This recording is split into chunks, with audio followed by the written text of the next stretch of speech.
야담 도깨비를 찾아주신 여러분 감사합니다. 오늘도 재밌는 이야기로 여러분을 즐겁게 해드리겠습니다. 그 전에 좋아요와 구독 버튼 꼭 부탁드립니다. 그럼 시작할게요. 예로부터 우리 조선에는 게으른 놈이 개쓸개 먹으면 용감해진다는 말이 있사옵니다. 그러나 아무리 개쓸개를 먹여도 게으름을 못 고치는 놈이 있었으니 바로 강원도 어느 산골 마을에 살던 만수라는 청년이옵니다. 이 만수라는 자, 본래 타고난 체격은 장정답게 건실하였건만 하루 종일 방에서 뒹굴며 낮잠만 자고 앞만 축내는 것이 일과였지요. 아침이면 어머니가 만수야, 밥 먹어라 하고 부르면 그제서야 부시시 눈을 뜨고는 밥상 앞에 앉아 개걸스럽게 밥을 흘려가며 먹곤 하였답니다. 이놈아, 내가 언제까지 이렇게 놀고 먹을 작정이냐. 아버지 만드기는 볕단을 한 아름 안고 들어와서는 땀을 뻘뻘 흘리며 호통을 쳤습니다. 저 다른 집 총각들은 다 밭에서 김을 메고 있는데 너만 홀로 방에서 빈둥거리니 꼴이 무엇 같으냐. 만수는 그저 눈만 껌뻑껌뻑할 뿐 대답조차 시원치 않았지요. 에이, 알겠습니다요. 그러고는 다시 방으로 들어가 누워버리는 것이었습니다. 아버지는 답답해서 가슴을 쳤지만 이미 25이 넘은 아들을 어찌할 수도 없는 노릇이었지요. 마을 사람들의 시선은 더욱 차가웠나이다. 우물가에서 빨래를 하던 아낙네들은 만수가 지나가기만 하면 수군수군 속삭였지요. 저 만수라는 놈, 저게 사내인가 싶어요. 농사철인데도 밭에 나가는 걸 본 적이 없어요. 맞아요. 부모 등골이나 빼먹고 앉았으니 장가라도 제대로 갈 수 있을지. 그 중에서도 마을의 두 처녀, 정옥이와 난양이는 만수를 특히나 못마땅해 했답니다. 어느 날 만수가 배가 고파 정옥이네 집 앞을 서성거리고 있었는데 정옥이가 문득 나와서는 이렇게 말하더이다. 만수 오빠, 뭘 그리 기웃거리세요? 아, 그게 혹시 밥 한 끼만. 밥요? 정옥이가 코웃음을 치며 말하였지요. 일도 안 하는 사람한테 왜 밥을 줘야 해요? 저희 집 밥은 저희 아버지가 땀 흘려 농사지어서 얻은 거예요. 게으른 사람한테 줄 밥은 없어요. 이 소리를 들은 만수는 얼굴이 화끈거렸지만 그렇다고 화를 낼 수도 없었습니다. 사실 정옥이가 하는 말이 틀린 것도 아니었으니까요. 며칠 후에는 난양이네 집 앞에서도 비슷한 일이 벌어졌답니다. 난양아, 혹시 나 좀. 만수 오빠? 난양이가 빗자루질을 멈추고 돌아보더니 냉정하게 말하였지요. 또 얻어먹으러 오셨어요? 저는 일하는 남자가 좋아요. 게으른 남자는 싫어해요. 돌아가세요. 만수는 그야말로 창피함에 얼굴을 들 수 없었나이다. 자신이 마을에서 어떤 취급을 받고 있는지 뼈저리게 느끼게 되었지요. 그날 밤 만수는 잠을 이루지 못하고 뒤척였답니다. 정옥이와 난양이의 차가운 시선이 자꾸만 떠올랐거든요. 그리고 문득 거울을 보니 자신의 얼굴이 너무나 초라해 보였습니다. 수염은 덥수룩하고 눈에는 생기가 없었지요. 이럴 수는 없다. 만수는 주먹을 불끈 쥐었습니다. 나도 뭔가 해보겠어. 그리하여 다음 날 아침 만수는 아버지께 말씀드렸나이다. 아버지, 저 한양에 가보겠습니다. 뭐, 한양을? 만드기는 깜짝 놀라며 물었지요. 갑자기 웬 한양이냐? 저도 뭔가 해보고 싶습니다. 이대로 계속 집에서 놀고 먹을 수는 없잖아요. 아버지는 반가우면서도 걱정스러웠습니다. 게으른 아들이 갑자기 정신을 차렸다니 다행이었지만 한양이라는 곳이 만만한 곳은 아니었거든요. 그래, 하지만 한양은 어디 쉬운 곳이 아니다. 돈도 없이 어떻게 살겠느냐? 걱정 마세요. 일이라도 하면서 살겠습니다. 만수는 단호하게 말했지요. 아버지는 한숨을 쉬며 쌈짓돈 몇 냥을 주었습니다. 이것밖에 없지만 조심해서 가거라. 이튿날 새벽 만수는 작은 보따리 하나만 들고 집을 나섰나이다. 어머니는 눈물을 글썽이며 마지막까지 붙잡았지만 만수의 의지는 확고했지요. 어머니, 걱정 마세요. 꼭 성공해서 돌아오겠습니다. 만수야, 아프지 말고, 굶지 말고. 네, 알겠습니다. 산길을 따라 걸어가는 만수의 마음은 착잡했습니다. 태어나서 마을을 벗어나 본 적이 거의 없었는데 이제 아득한 한양까지 가야 한다니. 그러나 정옥이와 난양이의 차가운 시선을 생각하니 절대 돌아갈 수는 없었지요. 사흘을 걸어서 드디어 한양 성문이 보였습니다. 만수는 입을 다물 수 없었나이다. 세상에 이렇게 큰 성이. 성문을 지나 시내로 들어가니 그 번화함이란 정말 상상을 초월했지요. 기와집들이 즐비하게 늘어서 있고 장터에는 온갖 물건을 파는 상인들로 북적북적했습니다. 비단, 자기 그릇, 서적, 약재, 시골에서는 구경도 못한 것들이 가득했거든요. 와, 정말 대단해. 만수는 구경하느라 정신이 없었습니다. 그런데 1시간쯤 돌아다니니 배가 고프기 시작했지요. 아침을 못 먹고 온 터라 속이 꼬르륵거렸습니다. 뭔가 먹을 것을 보따리에서 돈을 꺼내보니 고작 몇 푼밖에 남지 않았습니다. 사흘 동안 끼니를 때우느라 거의 다 써버린 것이지요. 이걸로는 제대로 된 밥 한 그릇도 못 사겠네. 만수는 한숨을 쉬었습니다. 그때 코끝에 구수한 냄새가 풍겨왔는데 바로 주막에서 나오는 밥 냄새였지요. 아, 배고파. 만수는 주막 앞에서 한참을 망설였습니다. 들어가서 밥을 시키자니 돈이 부족하고 그렇다고 굶고 있자니 도저히 견딜 수가 없었거든요. 그때 주막 주인장이 나와서 말했나이다. 저기 젊은 양반, 뭘 그리 망설이고 계시오? 들어와서 따뜻한 밥 한 그릇 드시지 않겠소? 그게 사실 돈이. 만수는 솔직하게 털어놓았습니다. 주인장은 고개를 끄덕이더니 말했지요. 그럼 이런 건 어떻소? 우리 주막에서 일을 좀 도와주시면 밥 한 끼 정도는 드릴 수 있소. 정말입니까? 그럼요. 마침 장작이 많이 쌓여 있는데 그걸 패서 정리해 주시면 돼요. 만수는 반가워서 고개를 끄덕였습니다. 비록 일을 해야 하긴 했지만 밥을 얻어먹을 수 있다니 감사한 일이었지요. 주막 뒤편에 가보니 정말로 장작 더미가 산더미처럼 쌓여 있었습니다. 주인장이 도끼를 주며 말했지요. 이걸 다 패서 아궁이 크기로 맞춰주시오. 그럼 저녁 한 끼, 아니 하룻밤 자리까지 제공하겠소. 만수는 도끼를 들고 장작 앞에 섰습니다. 사실 집에서는 이런 일을 해본 적이 거의 없었거든요. 그저 어머니가 해주는 밥만 먹고 살았을 뿐이었지요. 으랏. 처음에는 도끼질이 서툴렀습니다. 장작이 제대로 패지지도 않고 손에는 금세 물집이 잡혔지요. 하지만 포기할 수는 없었습니다. 배가 고팠고 잠잘 곳도 필요했거든요. 으랏, 으랏. 1시간, 2시간, 시간이 지나면서 만수는 점점 요령을 터득했습니다. 도끼를 쥐는 방법, 힘을 주는 타이밍, 차츰 장작들이 깨끗하게 패지기 시작했지요. 해가 뉘엿뉘엿 지고 나서야 만수는 모든 장작을 다 패었습니다. 온몸은 땀으로 흠뻑 젖었고 손은 거칠어졌지만 이상하게도 기분이 좋았지요. 내가 이런 일을 해내다니. 주인장이 나와서 장작 더미를 보고는 감탄했습니다.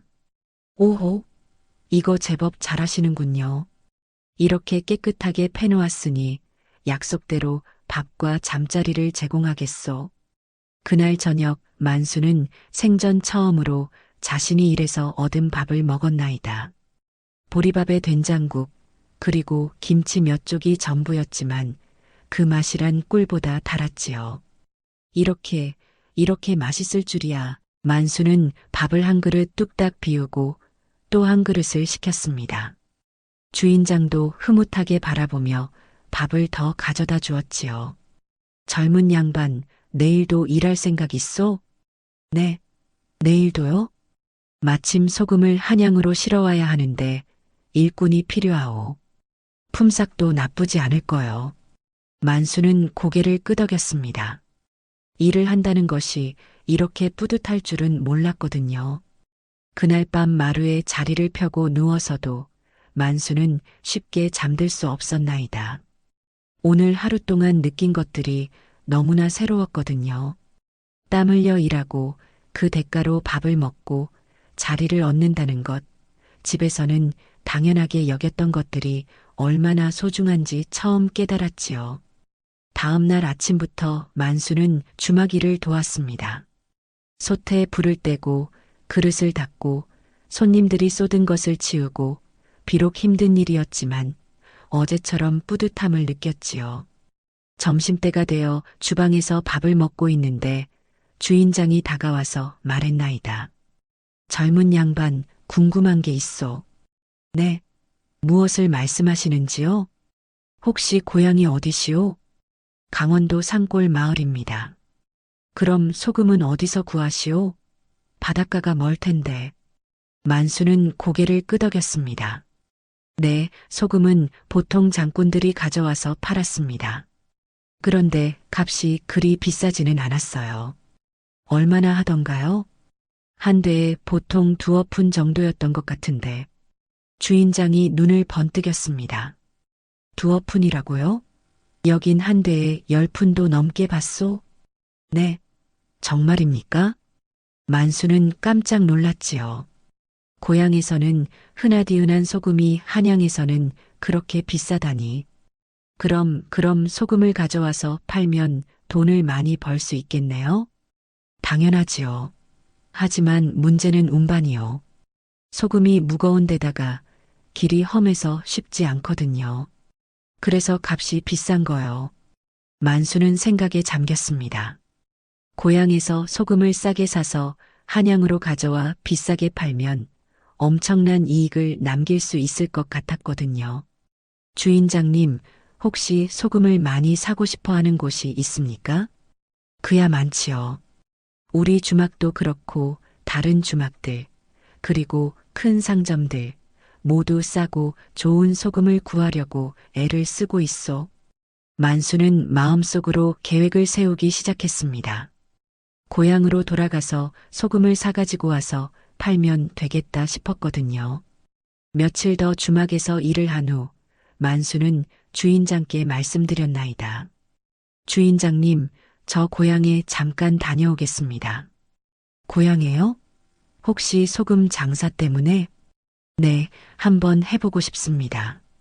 주인장은 고개를 끄덕이며 품삯을 건네주었지요. 이걸 종전으로 삼아서 시작해 보시오. 그리고 소금을 가져오면 우리 주막에서 다 사겠소. 걱정 말고 해보시오.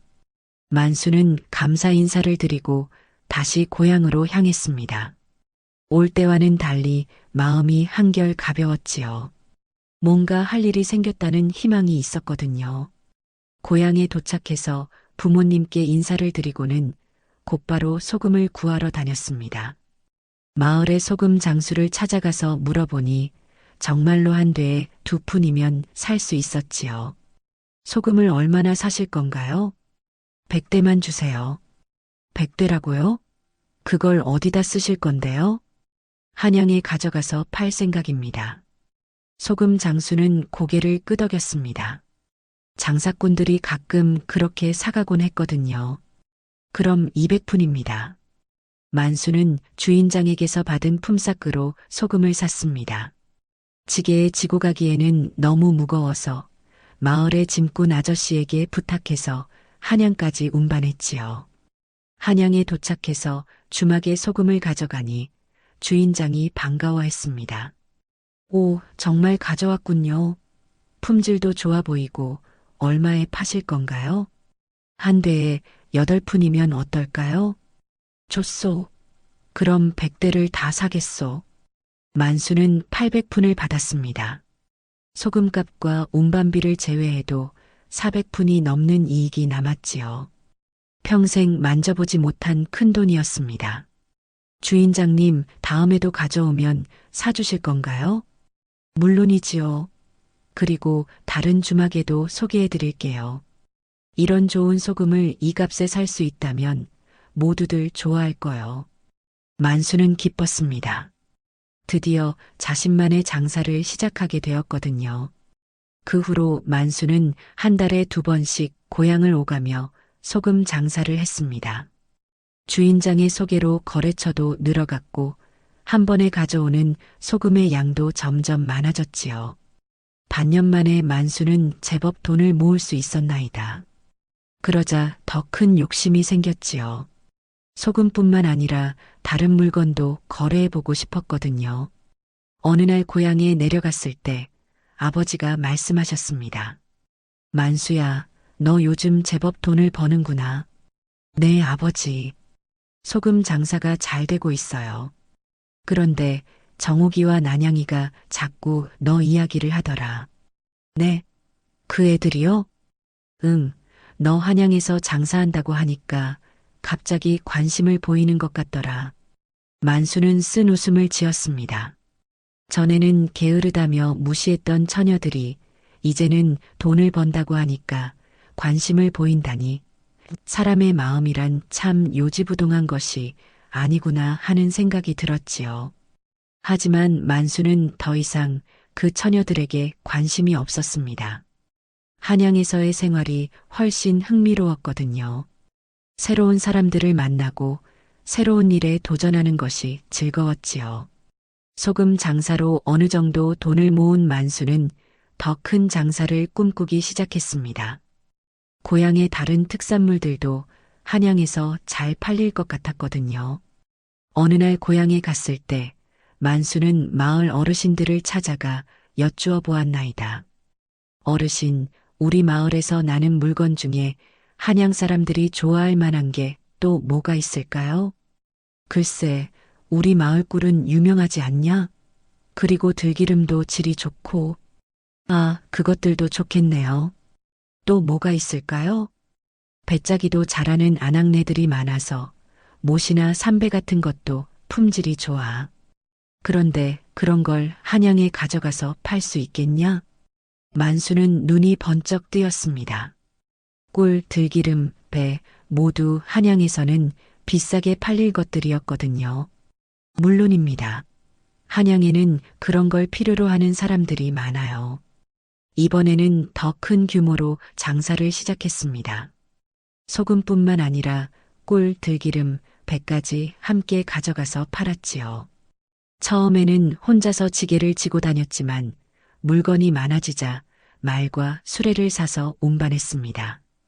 한양의 거래처들도 점점 늘어갔지요. 주막만이 아니라 큰 상점들, 심지어는 양반집에서도 만수의 물건을 사갔습니다. 이 들기름 품질이 정말 좋습니다. 다음에도 꼭 가져와 주세요. 이 배는 어디서 난 건가요? 결이 고와서 고급 한복 만들기에 안성맞춤이에요. 칭찬을 들을 때마다 만수는 뿌듯했습니다. 자신이 가져온 물건들이 인정받는다는 것이 자랑스러웠거든요. 1년이 지나자 만수는 제법 큰 돈을 모았습니다. 그래서 한양에 작은 점포를 하나 얻어서 정식으로 상점을 차렸지요. 간판에는 만수상회라고 쓰고 고향에서 가져온 물건들을 진열해 놓았습니다. 어서 오세요. 강원도에서 직접 가져온 싱싱한 특산물이에요. 만수는 손님들에게 친절하게 물건을 소개했습니다. 농민의 아들답게 소박하고 정직한 성품이 손님들의 마음을 끌었지요. 사장님, 정말 정직하게 장사하시네요. 다른 데서는 이런 품질에 이 값으로 안 팔아요. 감사합니다. 저는 고객님들이 만족하셨으면 좋겠어요. 이런 식으로 만수의 상점은 날로 번창했습니다. 소문이 소문을 낳아서 멀리서도 손님들이 찾아올 정도였지요. 2년째가 되자 만수는 더 큰 점포로 이사를 했습니다. 그리고 일꾼들도 몇 명 고용해서 본격적인 상회를 운영하기 시작했지요. 만수 상단이라는 이름으로 전국 각지에서 물건을 들여와 팔았습니다. 강원도의 특산물뿐만 아니라 전라도의 쌀, 경상도의 어물, 충청도의 곡식까지 온갖 좋은 물건들을 취급했지요. 그러자 만수의 명성이 한양 전체에 퍼지기 시작했습니다.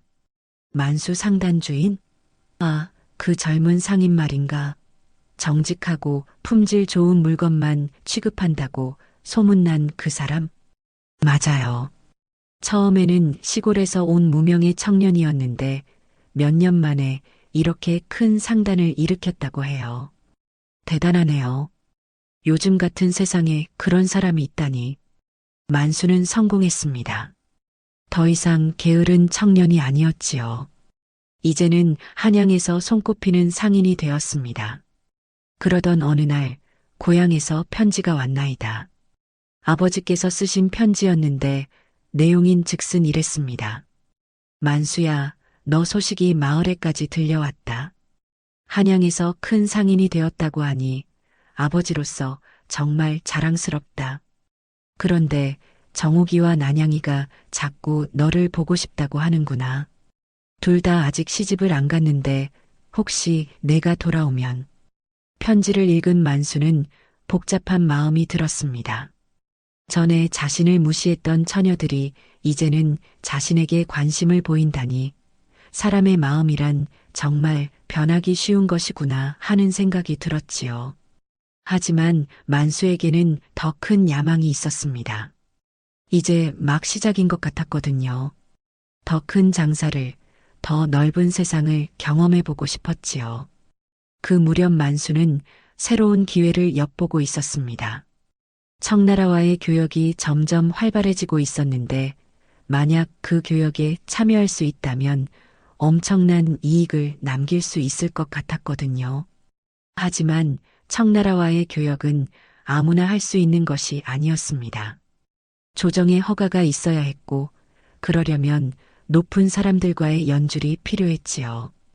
어떻게 하면 그런 기회를 잡을 수 있을까? 만수는 고민에 빠졌습니다.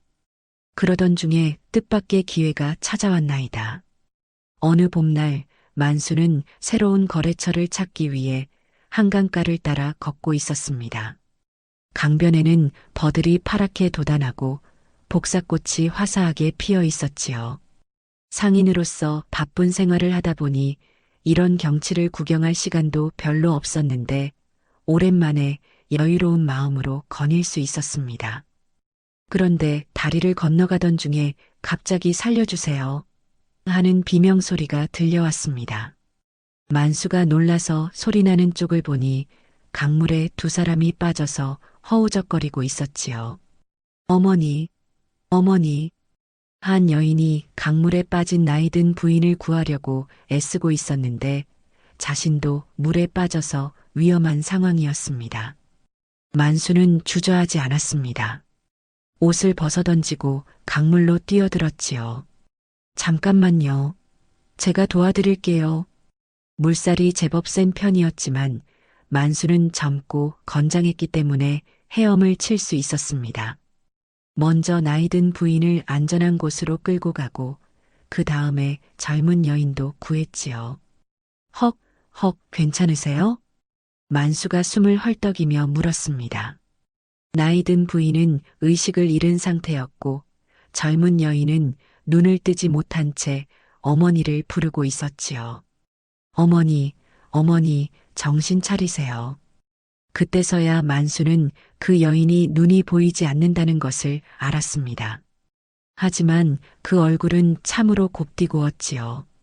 복사꽃처럼 연분홍빛이 도는 뺨과 버들잎처럼 가늘고 긴 눈썹, 비록 눈은 뜨지 못했지만 그 인상이 매우 온화하고 착해 보였습니다. 저 혹시 의원을 알고 계세요? 이분이 많이 약해 보이시는데. 의원이요? 젊은 여인이 당황해했습니다. 저희는 의원을 부를 돈이 없어요. 만수는 마음이 아팠습니다.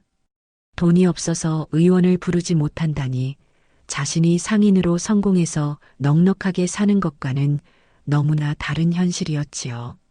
걱정 마세요. 제가 의원을 불러드릴게요. 하지만 저희가 어떻게 그 돈을, 그런 건 나중에 생각해요. 지금은 이 어머님이 중요하잖아요. 만수는 근처에서 의원을 찾아와 나이든 부인을 진찰하게 했습니다. 다행히 생명에는 지장이 없었지만 원래 몸이 약하신 데다가 찬물에 빠져서 더욱 쇠약해진 상태였지요. 약을 지어서 며칠 드시면 괜찮아지실 겁니다. 다만 따뜻하게 하시고 충분히 쉬셔야 해요. 의원이 처방전을 써주고 갔습니다. 만수는 젊은 여인에게 말했지요. 어디 사세요? 집까지 모셔다 드릴게요. 감사합니다. 하지만 저희 집은 너무 초라해서 그런 건 상관없어요. 어서 가시죠. 젊은 여인의 안내로 그들의 집에 도착해 보니 정말로 초라한 초가집이었습니다. 지붕은 군데군데 새고 마당에는 잡초가 우거져 있었지요. 하지만 집안은 비록 가난하지만 깨끗하게 정리되어 있었습니다. 어머니를 여기 눕혀주세요. 만수가 나이든 부인을 방으로 모시자 젊은 여인이 정성스럽게 이불을 덮어드렸습니다. 그 모습이 참으로 효성스러워 보였지요. 죄송합니다. 물이라도 한 그릇 대접하고 싶은데 마실 물도 제대로 없어서. 괜찮아요. 저는 만수라고 합니다. 혹시 성함은? 저는 혜련이라고 해요. 그리고 이분은 제 어머니세요. 혜련, 참으로 아름다운 이름이었습니다. 만수는 그 이름이 마음에 들었지요. 혜련 씨, 실례지만 어떻게 생활하고 계세요? 혜련은 부끄러워하며 대답했습니다. 바느질을 조금 하고 그것으로 근근히 살아가고 있어요. 어머니가 편찮으셔서 일을 많이 못하시거든요. 만수는 마음이 아팠습니다. 눈이 보이지 않는 딸이 홀로 어머니를 모시고 사는 형편이 얼마나 어려울지 짐작할 수 있었거든요. 혜련 씨, 이 약값과 치료비는 제가 내겠습니다. 그리고 만수는 주머니에서 돈을 꺼내려고 했는데 혜련이 손을 내저었습니다. 안 됩니다. 이미 충분히 도움을 받았어요. 더 이상은. 하지만 지금 당장 필요하시잖아요. 그래도 모르는 분한테서 그런 도움을 받을 수는 없어요. 혜련의 자존심을 상하게 하고 싶지 않았던 만수는 다른 방법을 생각했습니다. 그럼 이런 건 어때요? 혹시 바느질을 잘하신다면 저희 상회에서 필요한 옷들을 맡겨드릴 수 있어요. 물론 품삯은 제대로 드리고요. 혜련의 눈이 번뜩 밝아졌습니다. 정말로 그럴 수 있을까요? 물론이에요. 실력만 좋으시면 일은 얼마든지 있거든요. 만수는 혜련에게 시험 삼아 간단한 바느질을 부탁했습니다. 며칠 후 혜련이 완성해온 옷을 보고는 깜짝 놀랐지요. 이걸 정말 혜련 씨가 하신 거예요? 바늘땀이 고르고 정밀해서 눈이 보이지 않는 사람이 했다고는 믿기 어려울 정도였습니다. 오히려 시중에 유명한 바느질 장인들보다도 더 훌륭했지요. 네, 어머니께서 어릴 때부터 가르쳐 주셔서 조금 할 줄 알아요. 조금이라뇨? 이건 정말 예술 작품이에요. 그 후로 만수는 정기적으로 혜련에게 바느질을 맡겼습니다. 혜련도 일정한 수입이 생기자 한결 마음이 놓인 듯 했지요. 어머니의 병세도 점차 회복되어 가고 있었습니다. 며칠에 한 번씩 일을 맡기러 가면서 만수는 혜련과 많은 이야기를 나누었습니다. 혜련 씨는 언제부터 눈이 태어날 때부터예요. 하지만 저는 전혀 불편하지 않아요. 오히려 다른 감각들이 더 발달한 것 같아서. 혜련은 밝게 웃으며 말했지요. 자신의 장애를 비관하지 않는 그 모습이 만수에게는 매우 인상적이었습니다. 어머니가 항상 말씀하시거든요. 눈으로 보는 것보다 마음으로 보는 것이 더 중요하다고 하시면서 정말 좋은 말씀이네요. 네, 저도 그렇게 생각해요. 사람은 겉모습보다는 마음이 중요하니까요. 그런 대화를 나누면서 만수는 점점 혜련에게 마음이 끌렸습니다. 비록 눈은 보이지 않았지만 그녀의 순수하고 착한 마음씨가 느껴졌거든요. 또한 혜련도 만수를 좋아하게 되었습니다. 처음에는 고마운 마음이었는데 대화를 나누면서 만수의 따뜻하고 성실한 성품을 알게 된 것이지요. 만수님은 정말 좋은 분이세요. 저 같은 사람을 이렇게 도와주시고 무슨 말씀을 하세요? 제가 오히려 혜련 씨한테서 많은 것을 배우고 있어요. 저한테서요? 네, 어떤 상황에서도 긍정적으로 생각하는 법이라든지 진짜 중요한 것이 무엇인지 깨닫게 해주시거든요. 이런 식으로 두 사람은 서로에게 특별한 감정을 느끼기 시작했습니다. 만수와 혜련이 서로에게 마음을 품게 된 지 몇 달이 지났을 무렵 뜻밖의 일이 벌어졌나이다. 어느 날 만수가 상회에서 장부를 정리하고 있는데 화려한 복장을 한 관리 하나가 들어왔습니다. 만수 상회의 주인이 계십니까? 네, 제가 만수입니다. 무슨 일로 오셨는지요? 형조판서 대감께서 뵙고 싶어 하십니다. 지금 당장 따라오시기 바랍니다. 만수는 깜짝 놀랐습니다. 형조판서라면 조선에서 손꼽히는 고위 관료였거든요. 그런 분이 자신 같은 상인을 왜 부르시는 건지 도통 알 수가 없었지요. 혹시 제가 무슨 잘못을? 아닙니다. 좋은 일로 부르시는 겁니다. 서둘러 오시지요. 만수는 급히 옷을 갈아입고 형조판서의 저택으로 향했습니다. 가는 길에 마음이 조마조마했지요. 아무리 좋은 일이라고 해도 그런 높은 분을 만난다는 것이 긴장되었거든요. 형조판서의 저택은 정말 크고 화려했습니다. 수많은 하인들이 오가고 정원에는 온갖 기와 이초가 피어 있었지요. 만수는 그 규모에 압도당했습니다. 사랑채로 안내되어 들어가니 위험 있게 생긴 노인이 앉아 있었습니다. 바로 형조판서 윤대감이었지요. 아, 만수 상인이 왔구나. 어서 앉아라. 예, 대감마님. 만수는 공손하게 절을 올리고 자리에 앉았습니다. 내 소문을 들어보니 참으로 훌륭한 상인이더구나. 몇 년 만에 이렇게 큰 상회를 일으켰다니 감탄할 일이다. 과찬이십니다. 아니다. 요즘 같은 세상에 그런 사람이 흔하지 않지. 특히 정직하고 성실하게 장사한다는 평이 자자하니 더욱 귀한 일이다. 대감의 칭찬에 만수는 몸둘 바를 몰랐습니다. 그런데 오늘 널 부른 것은 다른 이유가 있다. 네, 무슨 말씀이신지요? 청나라와의 교역 이야기를 들어봤느냐? 만수의 눈이 번뜩 뜨였습니다. 바로 자신이 그토록 원하던 기회였거든요. 네, 들어봤습니다. 하지만 아직 기회가 없어서. 그래, 청나라 교역은 아무나 할 수 있는 것이 아니다. 조정에 특별한 허가가 있어야 하지. 하지만 내 같은 유능한 상인이라면 충분히 자격이 있다고 본다. 만수는 가슴이 두근거렸습니다. 정말 꿈에 그리던 기회가 눈앞에 펼쳐지고 있었거든요. 하지만 조건이 있다. 네, 말씀하세요. 내 딸과 혼인을 해야 한다. 만수는 머리가 하얗게 되었습니다. 결혼? 그것도 대감의 딸과? 제가 감히. 내 딸 소희는 올해 20살이다. 아직 시집을 안 갔는데 마땅한 사위감이 없어서 고민이었지. 그런데 내 이야기를 들어보니 참으로 훌륭한 청년이더구나. 그때 문이 열리며 한 여인이 들어왔습니다. 바로 소희였지요. 정말로 아름다운 여인이었습니다. 비단 같은 검은 머리칼과 달처럼 하얀 피부, 그리고 버드립 같은 가는 허리, 그야말로 천하절색이라 할 만했지요.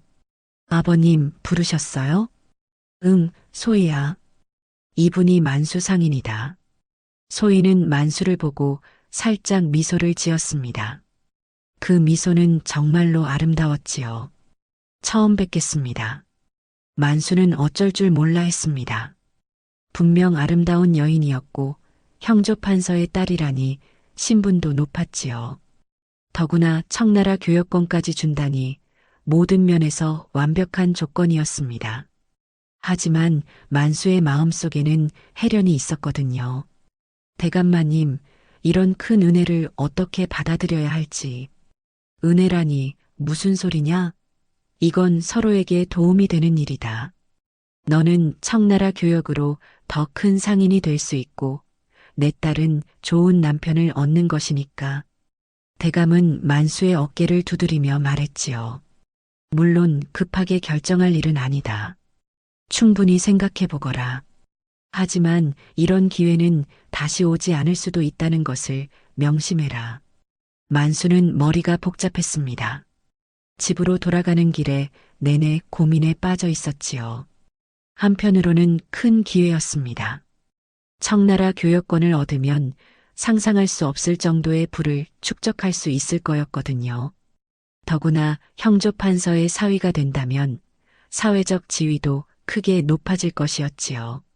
하지만 다른 한편으로는 혜련이가 떠올랐습니다. 그녀의 순수하고 착한 마음, 어려운 상황에서도 굴복하지 않는 강인함, 그리고 자신을 바라보는 따뜻한 눈빛, 어떻게 해야 하지? 집에 돌아가서도 만수는 잠을 이루지 못했습니다. 침상에 누워서 천장만 바라보며 고민했지요.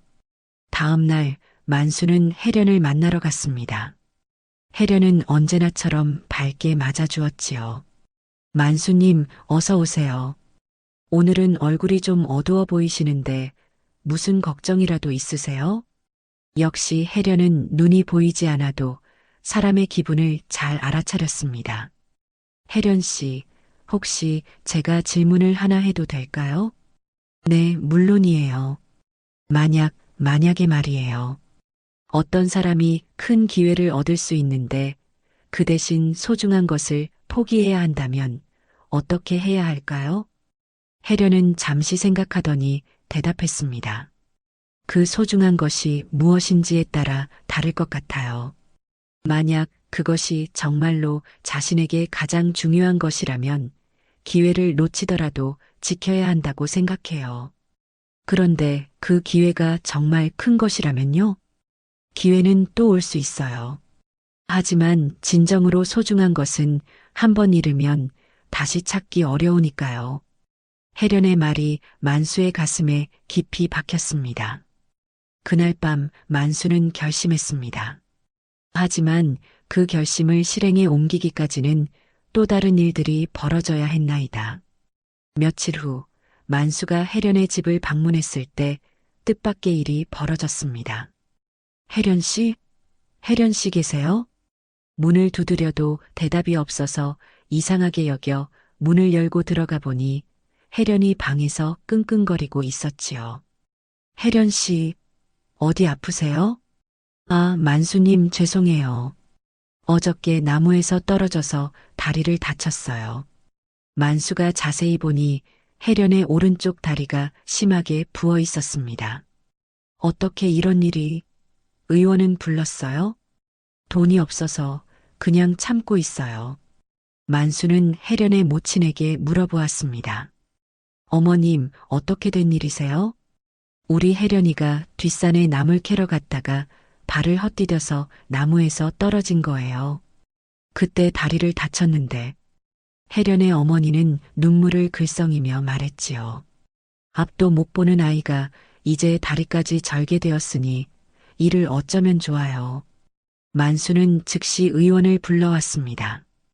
의원이 진찰을 해보더니 심각한 표정으로 말했지요. 뼈가 부러진 건 아닙니다만 인대가 심하게 늘어났네요. 제대로 치료하지 않으면 평생 절뚝거릴 수도 있습니다. 그럼 어떻게 해야 하나요? 한 달 정도는 절대 움직이지 말고 안정을 취해야 합니다. 그리고 약도 꾸준히 발라야 하고요. 의원이 돌아간 후 만수는 혜련 곁에 앉아서 말했습니다. 혜련 씨, 걱정 마세요. 제가 다 알아서 할게요. 하지만 이런 폐를 끼칠 수는 없어요. 무슨 폐라는 말씀이세요? 우리 사이에 그런 말은 하지 마세요.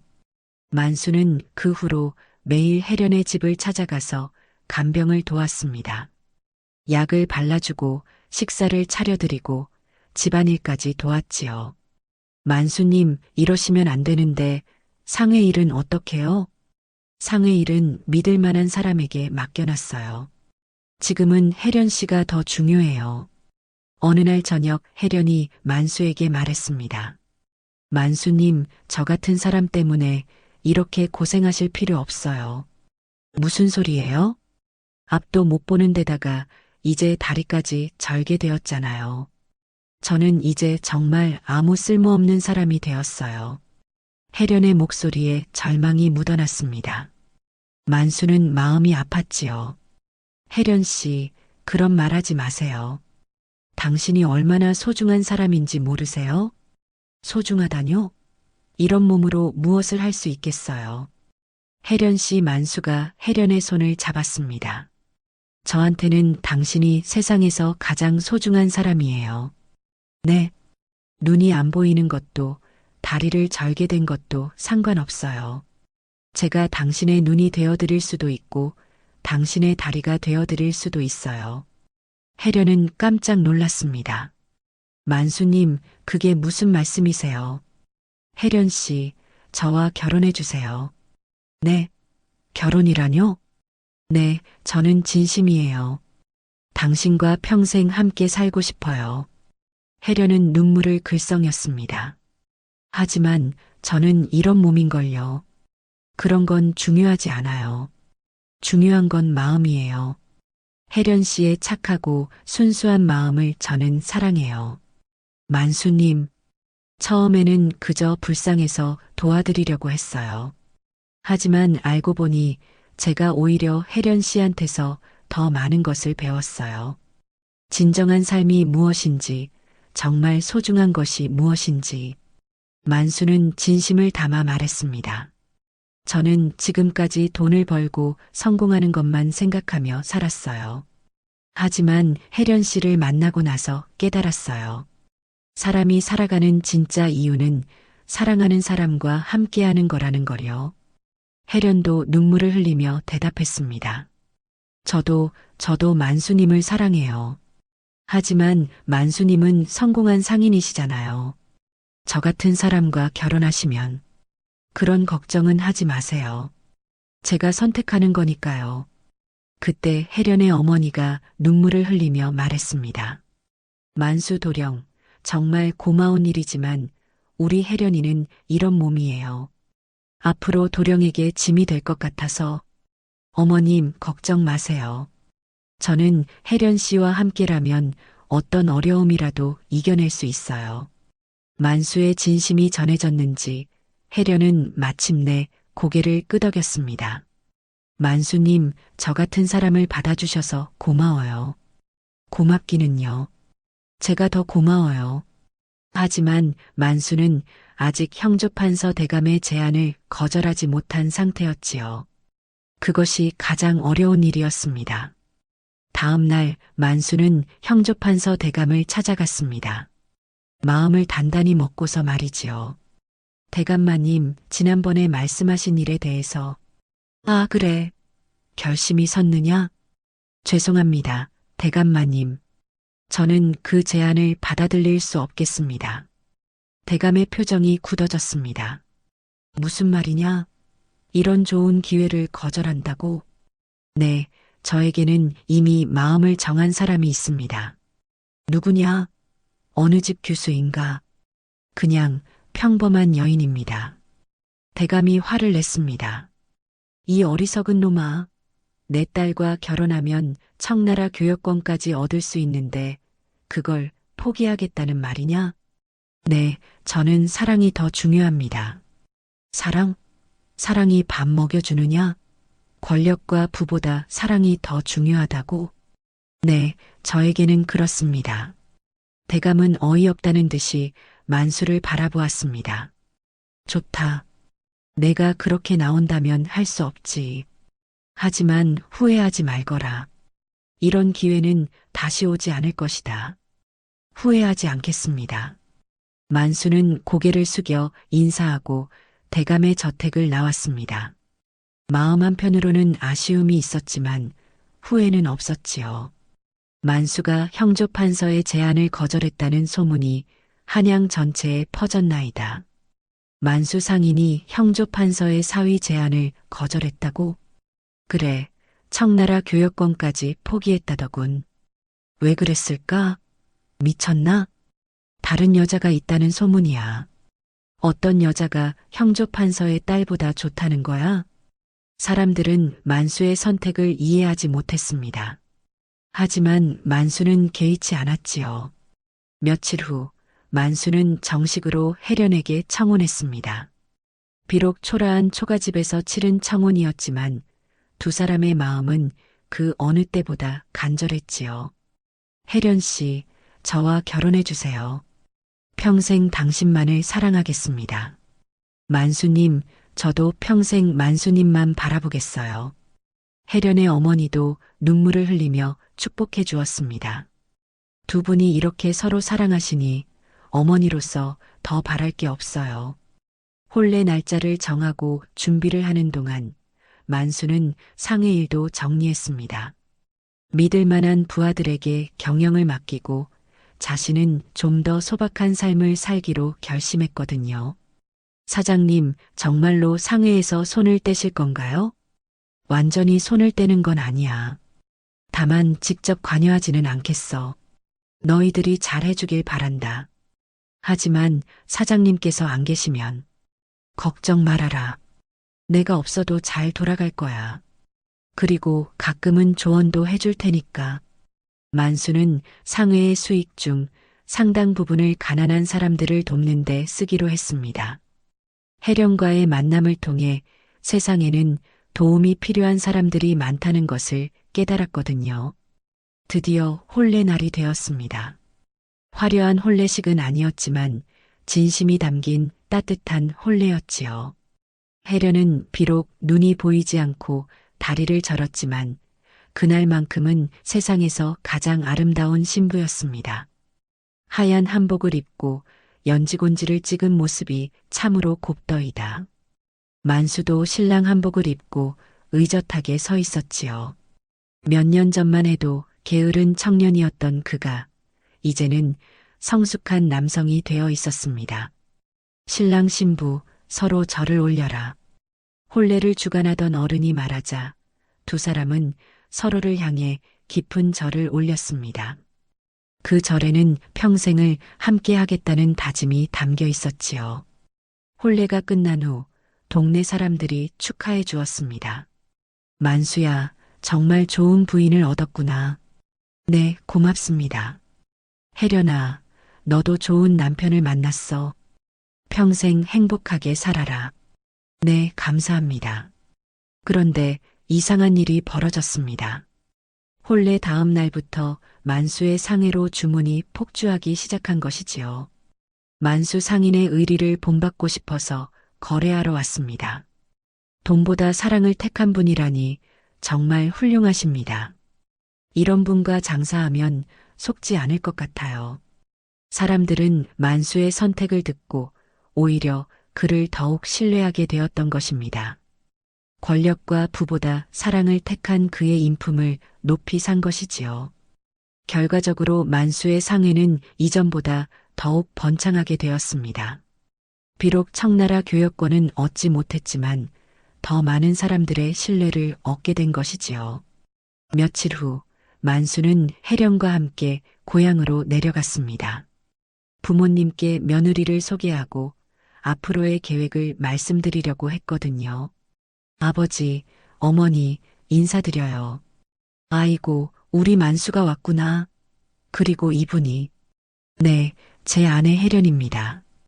혜련은 정중하게 절을 올렸습니다. 어머님, 아버님, 처음 뵙겠습니다. 혜련이라고 합니다. 만수의 부모는 혜련을 반갑게 맞아주었습니다. 비록 눈이 보이지 않고 다리를 절긴 했지만 그 인품이 워낙 좋아서 금세 마음에 들어했지요. 아이고, 우리 며느리 참 착하게 생겼구나. 네, 어머니. 잘 부탁드립니다. 그런데 만수야, 한양에서 큰 상인이라면서 왜 고향으로 내려왔느냐? 만수는 그동안의 이야기를 차근차근 들려드렸습니다. 형조판서의 제안을 거절한 이야기, 혜련과 사랑에 빠진 이야기, 그리고 앞으로는 좀 더 의미 있는 삶을 살고 싶다는 이야기까지. 그래서 상의 일은 부하들에게 맡기고 저희는 고향에서 살면서 어려운 분들을 도우며 살려고 합니다. 부모님은 아들의 선택을 기특해 하셨습니다. 잘했다, 만수야. 돈이 전부는 아니지.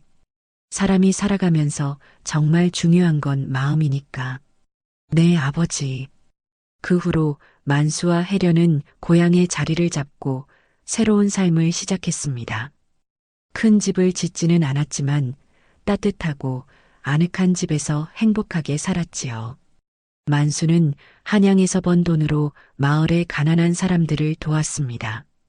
굶주리는 이웃에게는 쌀을 나눠주고 병든 사람에게는 약값을 대주고 아이들에게는 학비를 지원해 주었지요. 혜련도 자신의 뛰어난 바느질 실력으로 마을 사람들을 도왔습니다. 비록 눈이 보이지 않았지만 그 솜씨는 정말 훌륭해서 멀리서도 사람들이 찾아왔거든요. 혜련 아가씨, 이 옷 정말 잘 만들어 주셨어요. 고맙습니다. 도움이 되었다면 기뻐요. 시간이 흘러 1년이 지났을 무렵 만수와 혜련 사이에는 아들이 태어났습니다. 건강하고 예쁜 아들이었지요. 여보, 우리 아들이 정말 예쁘네요. 혜련이 비록 눈으로는 볼 수 없었지만 손으로 만져보며 행복해했습니다. 응, 정말 예뻐. 누구를 닮았을까? 당연히 아빠를 닮았겠지요. 잘생겼을 거예요. 두 사람은 행복한 웃음을 지었습니다. 아들이 태어나고 몇 달 후 뜻밖의 손님이 찾아왔습니다. 바로 형조판서 윤대감이었지요. 만수야, 잘 있었느냐? 만수는 깜짝 놀라며 맞이했습니다. 대감마님, 어떻게 이런 곳까지? 내가 어떻게 사는지 궁금해서 왔다. 대감은 만수의 집을 둘러보고 혜련과 아들을 만나보았습니다. 이분이 그 유명한 부인이구나. 네, 제 아내 혜련입니다. 혜련은 정중하게 절을 올렸습니다. 처음 뵙겠습니다, 대감마님. 그래, 소문대로 훌륭한 부인이구나. 대감은 마을을 둘러보고 만수가 어떻게 사람들을 도우며 사는지도 보았습니다. 그리고는 감탄했지요. 만수야, 내가 정말 현명한 선택을 했구나. 네, 처음에는 내가 미쳤다고 생각했다. 하지만 이렇게 보니 내가 진정한 부자구나. 무슨 말씀이신지요? 돈과 권력은 언젠가 사라질 수 있다. 하지만 사랑과 신뢰, 그리고 사람들의 존경은 영원하지. 너는 그런 것들을 얻었어. 대감은 만수의 어깨를 두드리며 말했습니다. 그리고 하나 더. 청나라 교역권 이야기 있지 않냐? 네. 너 같은 인품을 가진 사람이라면 언제든지 추천해 줄 수 있다. 원한다면 말해라. 감사합니다, 대감마님. 하지만 지금의 삶이 만족스럽습니다. 그래, 그것도 좋은 선택이다. 대감이 돌아간 후 만수는 혜련에게 말했습니다. 여보, 우리 정말 잘 살고 있는 것 같아요. 네, 저도 그래요. 이보다 더 행복할 수는 없을 것 같아요. 그로부터 몇 년이 더 흘렀습니다. 만수와 혜련은 아들을 훌륭하게 키우며 행복한 삶을 살았지요. 마을 사람들에게는 없어서는 안 될 소중한 존재가 되었습니다. 어느 날 정옥이와 난양이가 만수를 찾아왔습니다. 전에 만수를 무시했던 그 처녀들이었지요. 만수야, 안녕? 아, 정옥이야, 난양아. 잘 있었니? 응, 우리 이야기 들었어? 무슨 이야기? 우리 둘 다 아직 시집 못 갔어. 만수는 씁쓸한 미소를 지었습니다. 그래, 좋은 인연을 만나게 될 거야. 만수야, 혹시, 뭘? 아니야, 아무것도 아니야. 정옥이와 난양이는 무언가 말하려다가 그만두었습니다. 만수가 이미 행복한 가정을 꾸리고 있는 것을 보고는 자신들의 어리석음을 깨달았던 것이지요. 그날 저녁 혜련이 만수에게 물었습니다. 여보, 오늘 온 분들이 예전에 여보를 좋아했던 사람들인가요? 어떻게 알았어? 목소리에서 느껴져요. 아쉬워하는 기색이. 그래도 난 당신이 최고야. 저도 여보가 최고예요. 두 사람은 서로를 바라보며 미소 지었습니다. 비록 혜련의 눈은 보이지 않았지만 마음으로는 서로를 완전히 보고 있었거든요. 세월이 더 흘러 만수는 40이 되었고 아들도 훌륭한 청년으로 자랐습니다. 아들은 부모의 가르침을 받아 착하고 성실한 청년이 되었지요. 아버지, 저도 장사를 배우고 싶어요. 그래. 하지만 장사에서 가장 중요한 건 무엇인지 알고 있니? 네, 정직과 신뢰죠. 맞다. 그리고 하나 더. 돈보다 중요한 것이 있다는 걸 잊지 마라. 네, 아버지. 만수는 아들에게 자신의 경험담을 들려주었습니다. 어떻게 게으른 청년에서 성공한 상인이 되었는지, 그리고 어떻게 진정한 사랑을 찾았는지, 아버지의 인생에서 가장 잘한 선택이 뭐라고 생각하니? 어머니와 결혼하신 것이요. 맞다. 사람이 살아가면서 가장 중요한 건 사랑하는 사람과 함께하는 거란다. 그렇게 만수는 아들에게 인생의 참된 가치를 가르쳤습니다. 마을 사람들은 만수의 가족을 보며 이렇게 말했습니다. 만수네 집을 보면 적선지가 필요여경이라는 말이 무엇인지 알 것 같아. 맞아. 선을 쌓은 집안에는 반드시 경사가 있다더니 정말 그런 것 같아. 만수가 어려운 사람들을 도우니까 하늘이 복을 내려주시는 거야. 그래. 그리고 부부가 서로 사랑하고 아들도 효성스러우니 더 바랄 게 없지. 이렇게 만수의 이야기는 마을 사람들 사이에서 전설처럼 전해졌습니다. 게으른 청년이 성실한 상인이 되고 권력과 부보다 사랑을 택해서 결국 진정한 행복을 찾았다는 이야기였지요. 그리고 그 이야기의 교훈은 이러했습니다.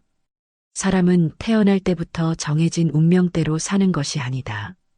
자신의 의지와 노력으로 얼마든지 달라질 수 있다. 그리고 진정한 행복은 돈이나 권력이 아니라 사랑하는 사람과 함께 선한 삶을 사는 데 있다.